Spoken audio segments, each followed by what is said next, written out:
Alors oui, je me présente quand même. Donc, je m'appelle Jean-Sébastien, j'ai 47 ans et voilà, ça fait 9 mois qu'on est arrivé en Vendée avec ma famille. On a 2 filles, une de 22 et puis une de 19 ans. On est arrivé il y a 9 mois et puis on vient de passer à peu près 12 ans donc dans le ministère. Je suis pasteur dans l'Église apostolique de France. Une petite union d'églises. On a 24 églises en tout cas sur le continent. Et puis, l'Église apostolique est connue depuis le réveil du Pays de Galles, et notamment dans les pays, en tout cas sur les 5 continents, et puis dans les pays de l'Afrique de l'Ouest, où je suis aussi missionnaire. J'avais aussi connecté avec Alex, où on a beaucoup d'amis et de connaissances en commun sur le pays du Sénégal. Voilà, notre vision, c'est juste de servir le Seigneur. C'est-à-dire que voilà, Dieu nous a appelés à venir ici. On a tout quitté et on est venu. Seigneur, me voici. Et voilà, c'est aussi simple que ça. Voilà, la vie est parfois faite de certains rebondissements, mais les meilleurs rebondissements sont ceux qu'on prend quand on les prend dans le Seigneur. Et toujours dire, Seigneur, qu'attends-tu de moi ? Qu'attends-tu de moi ? Et je pense que c'est vrai que ça peut être difficile parfois de quitter quelque chose de connu pour aller vers un inconnu. Mais comme Dieu a dit à Abraham, tu seras une bénédiction. Tu seras une bénédiction pour toi-même, pour ta famille et pour toutes les personnes que tu rencontreras. Alors vous êtes une bénédiction pour moi. Amen. Et j'espère être une bénédiction pour vous aussi ce matin au travers du partage de la parole de Dieu. Alors j'aimerais prendre avec vous, si vous le désirez, la parabole du bon samaritain. Je pense que voilà, une parabole qu'on connaît bien, tout le monde la connaît bien, et que nous voyons essentiellement donc, dans l'évangile de Luc. Je pense que ça nous invite aussi ce matin à nous arrêter et à regarder, peut-être au travers de cette parabole, où nous en sommes dans notre façon de faire, et cela tout à la lumière bien sûr de la culture du royaume de Dieu. Alors les paraboles de Jésus, on sait qu'ils tiennent une place, en tout cas considérable, dans son enseignement. C'est d'ailleurs même un moyen de communication majeur, et à certains moments, la parole de Dieu nous dit que Jésus ne parlait plus qu'en parabole. En parabole, ça veut dire aussi, quand même, c'est important de le dire, mais la parabole en grec, ça veut dire paraglène, qui veut dire en fait jeter au loin. Un peu comme si on prenait une balle et puis on la jetait loin et on demandait au chien d'aller chercher sa balle. En fait, il faut faire un déplacement. Il faut arriver à rentrer dans une action pour aller rechercher vraiment toute la compréhension et tout le sens de ce que Jésus nous invite à comprendre au travers de cet enseignement qui peut être fait par la parabole. Il faut faire un déplacement spirituel, un déplacement intellectuel pour aller en comprendre tout le sens. Alors lisons au chapitre 10, à partir donc du verset 25. Un docteur de la loi se leva et dit à Jésus pour l'éprouver : « Maître, que dois-je faire pour hériter la vie éternelle ?»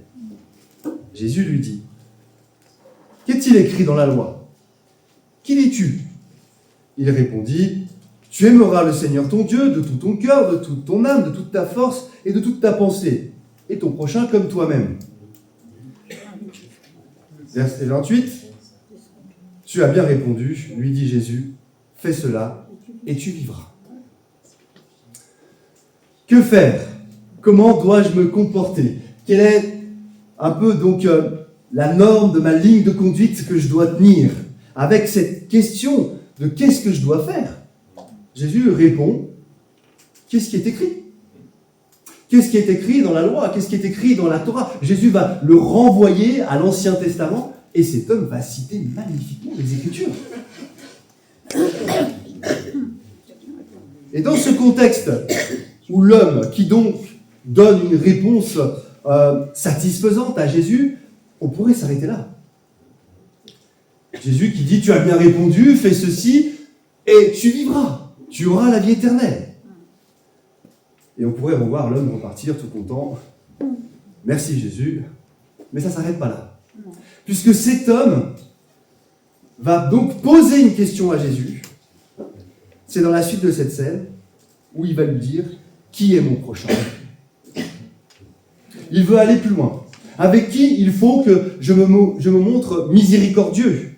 Question majeure. Et Jésus reprend donc au verset 30, et il reprend en parabole. Jésus dit, un homme descendait de Jérusalem à Jéricho.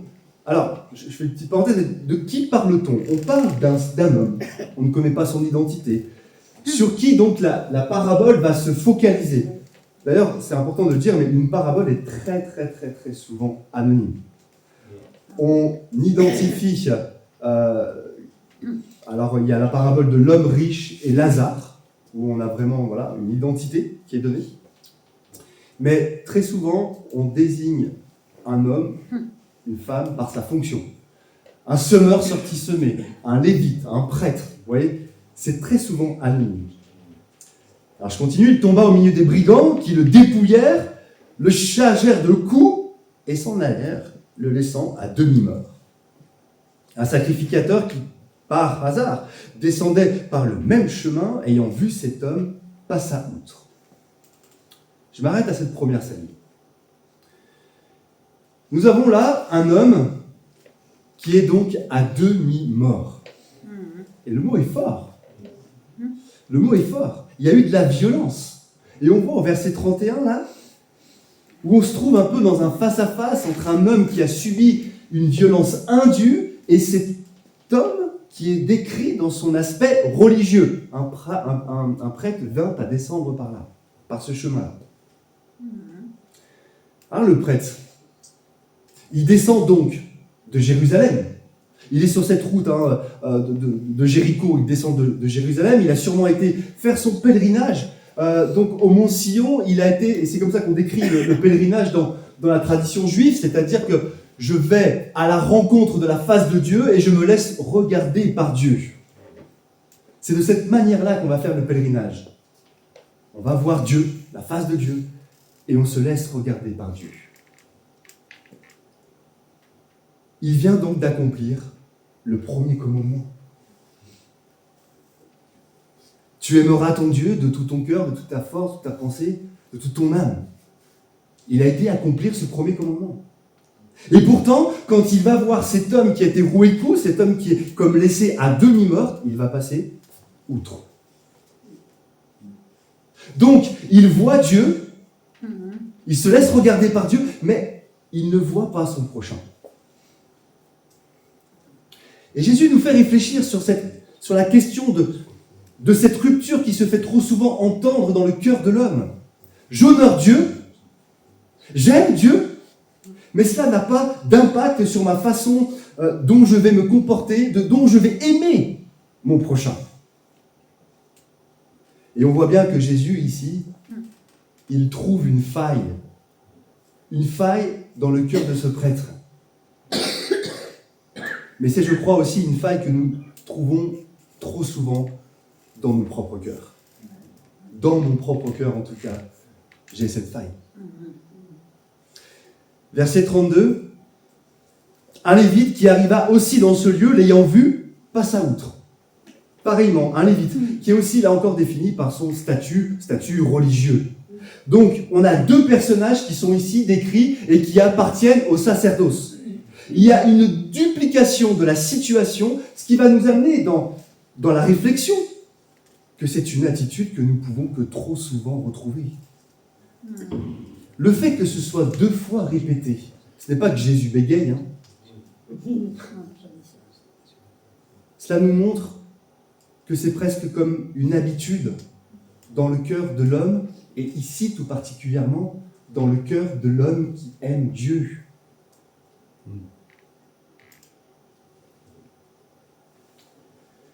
Au verset 33. Mais un Samaritain qui voyageait, était venu là, fut ému de compassion lorsqu'il le vit.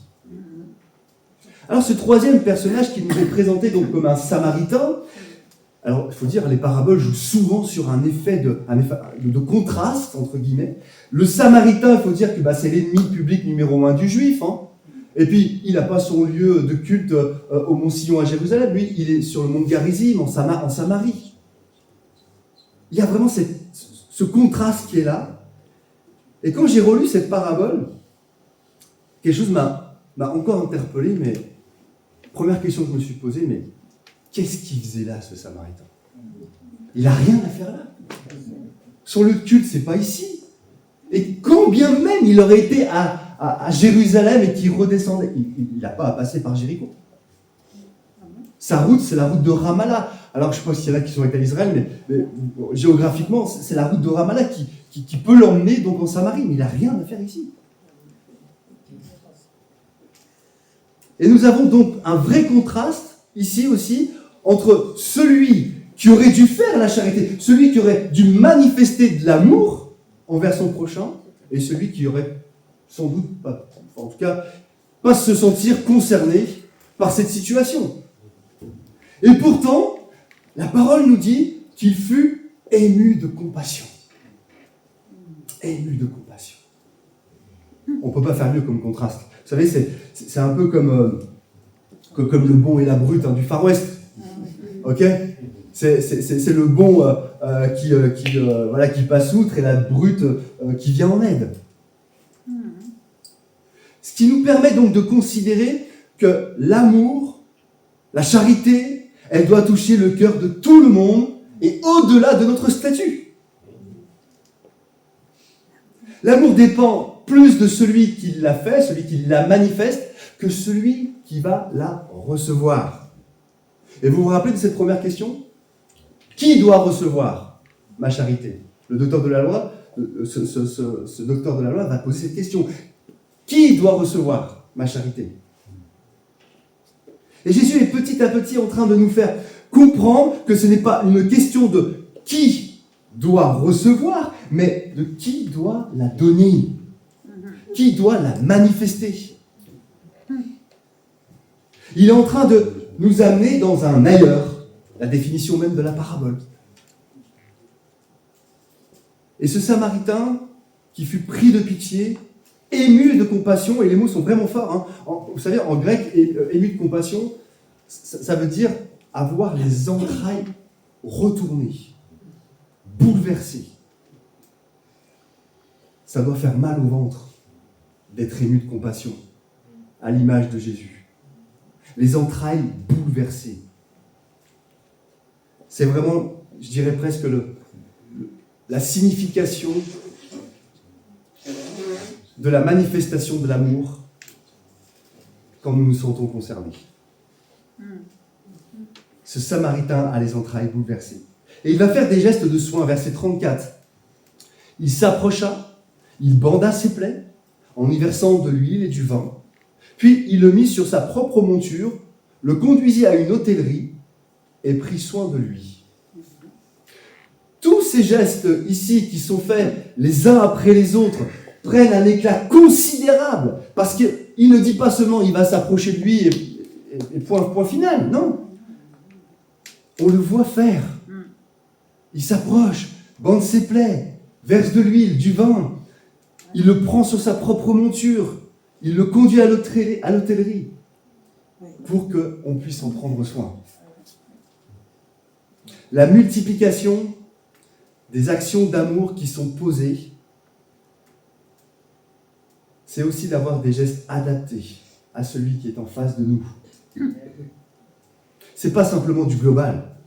On peut pas juste dire aimer notre prochain. Salut, ça va ? T'as passé une bonne semaine ? Bah, je suis malade. Ok, soigne-toi bien. C'est déjà avoir les entrailles bouleversées. C'est manifester quelque chose et pas juste s'approcher. C'est aussi penser les plaies et aider à penser les plaies de notre prochain. C'est pouvoir prendre l'être dans la singularité de ses souffrances. Je continue, verset 35. Le lendemain, il tira 2 deniers, les donna à l'hôte et dit « Aie soin de lui. Et ce que tu dépenseras de plus, je te le rendrai à mon retour. Lequel de ces 3 te semble avoir été le prochain de celui qui était tombé au milieu des brigands ? C'est celui qui a exercé la miséricorde envers lui, répondit le docteur de la loi. Et Jésus lui dit, va, Et toi, fais de même.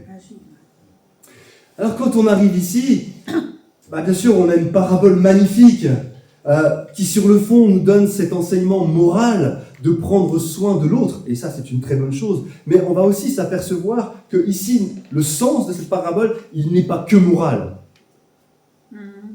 Il est christologique. C'est-à-dire que on voit, bien sûr, en ce Samaritain, Jésus-Christ. Il parle de lui-même. Et il parle de ce que nous devons aussi appliquer à l'image du Maître, en tant que disciples. Il parle de lui, mais il parle de nous.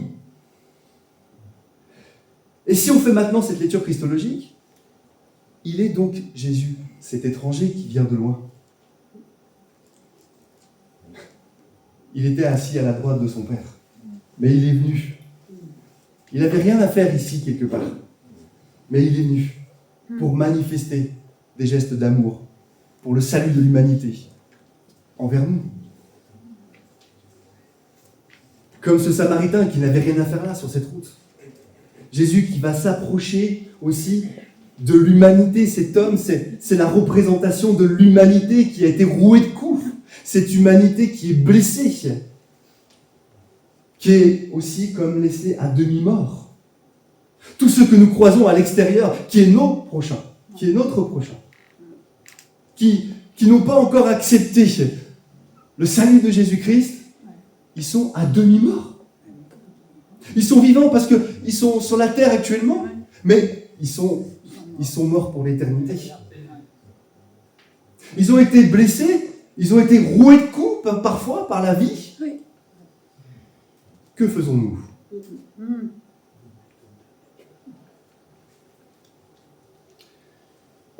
Il s'approche et il se fait le prochain de l'autre. Il va bander ses plaies. Et vous savez, en versant de l'huile et du vin, symbole l'huile du Saint-Esprit, le vin de son sacrifice, Dieu nous donne les remèdes pour bander les plaies de cette société, de ce monde qui a tant besoin dans sa souffrance de guérison. La seule guérison que nous pouvons apporter, c'est celle-ci.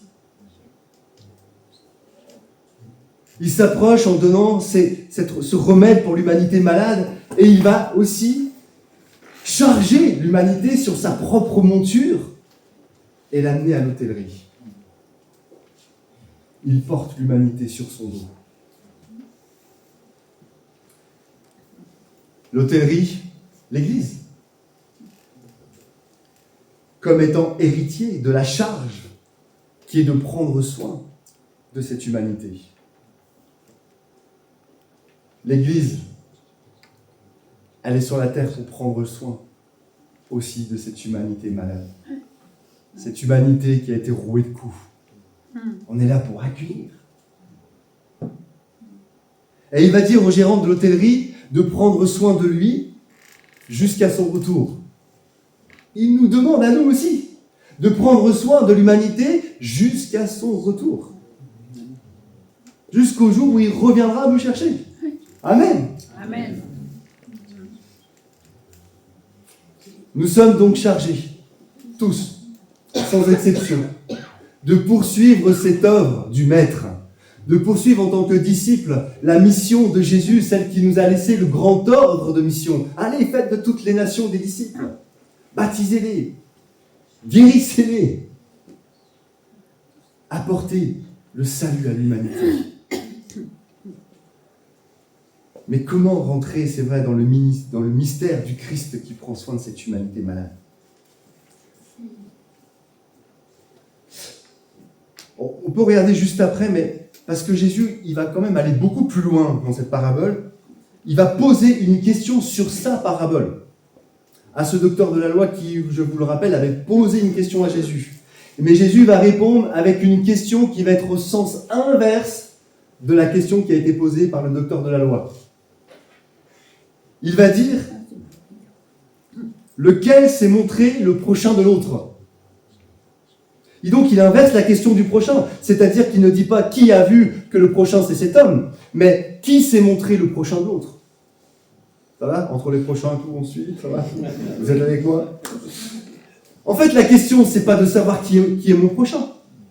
C'est pas ça la question. Non. Jésus rectifie ça.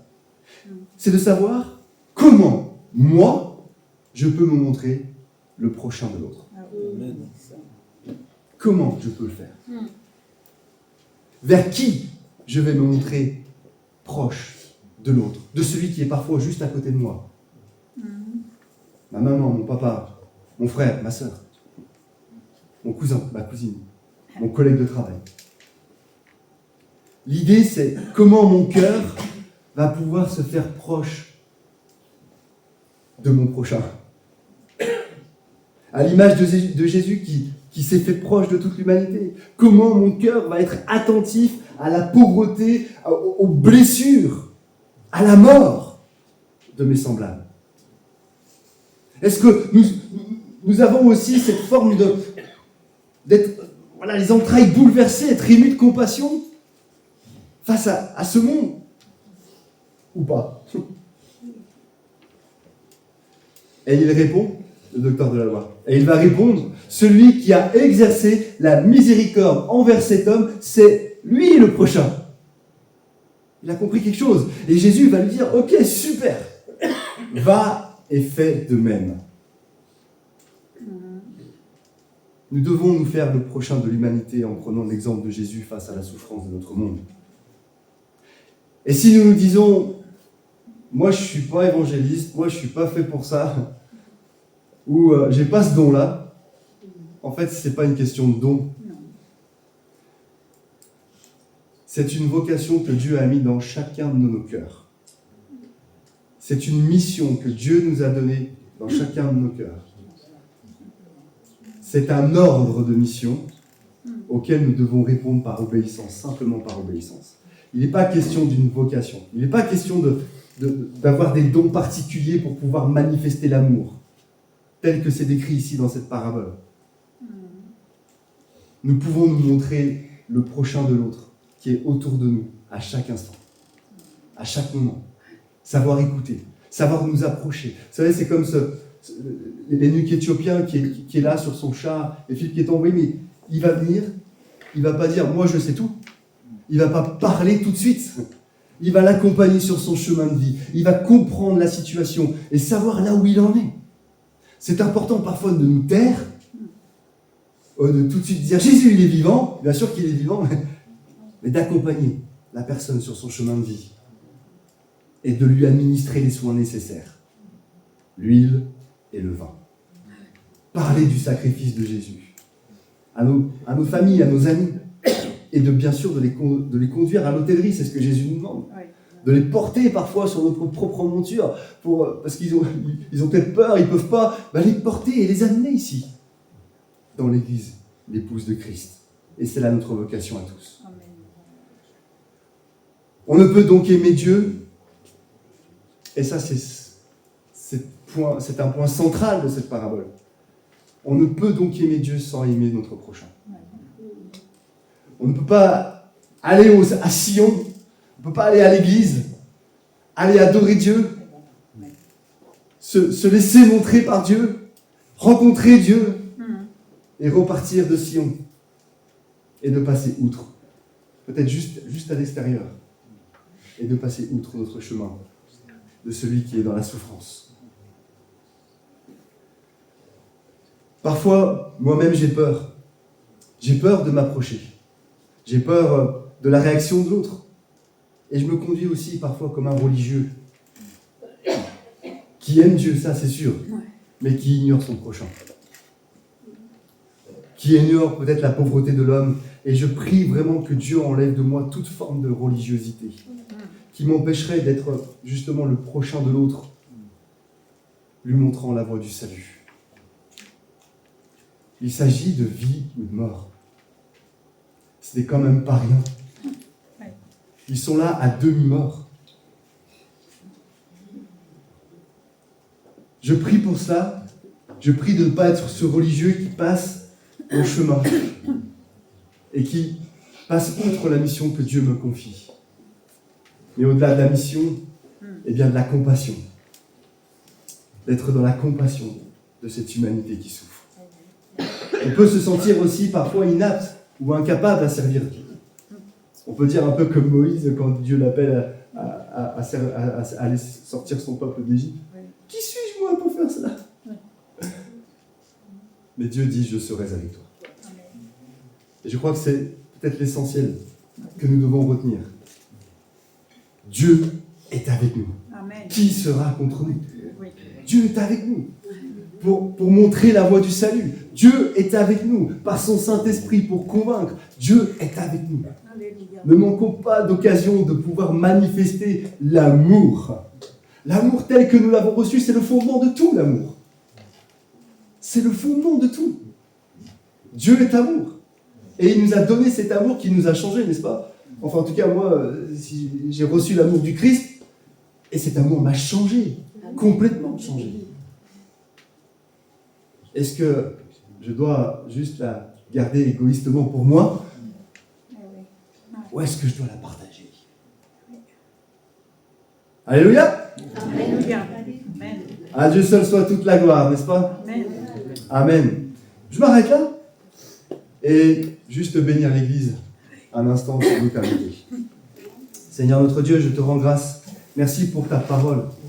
Ta parole, Seigneur, qui nous exhorte, qui nous encourage, qui nous aide, Seigneur, à accomplir ce dont nous sommes, Seigneur, conviés à faire avec toi, Jésus. Seigneur, tu es le grand bâtisseur, c'est toi l'architecte. C'est toi qui bâtis ton Église. Amen. Et je te confie, Seigneur, encore nos bien-aimés, mes bien-aimés qui sont ici présents. Seigneur, tu leur donnes, Seigneur, tout ce dont ils ont besoin. Seigneur, dans leur vie personnelle, comme dans leur vie d'église. Seigneur, afin aussi de pouvoir accueillir l'autre. De pouvoir, Seigneur, marquer la différence ici au Stade de l'Aune. Que ce soit ce phare qui brille dans la nuit et qui, Seigneur, se conduit, Seigneur, vers les plus désespérés. Qui soit conduit, Seigneur, vers les personnes qui sont dans la souffrance et qui ont besoin, Seigneur, de ton huile sainte. Qui ont besoin, Seigneur, de comprendre le sens de son sacrifice à la croix de Golgotha. Ô Père éternel, je bénis, Seigneur, ton Église, celle que tu bâtis et que tu construis encore aujourd'hui. Merci pour ces lieux, merci pour ce local. Amen. Nous bénissons, Seigneur, les catholiques aussi qui sont là et qui prêtent, enfin qui louent ce local. Je te prie, Seigneur, pour que chaque personne, Seigneur, puisse te rencontrer ici en Vendée. Amen. Et tout particulièrement au Stade de l'Aune. À toi seul, Seigneur, soit toute la gloire. Amen.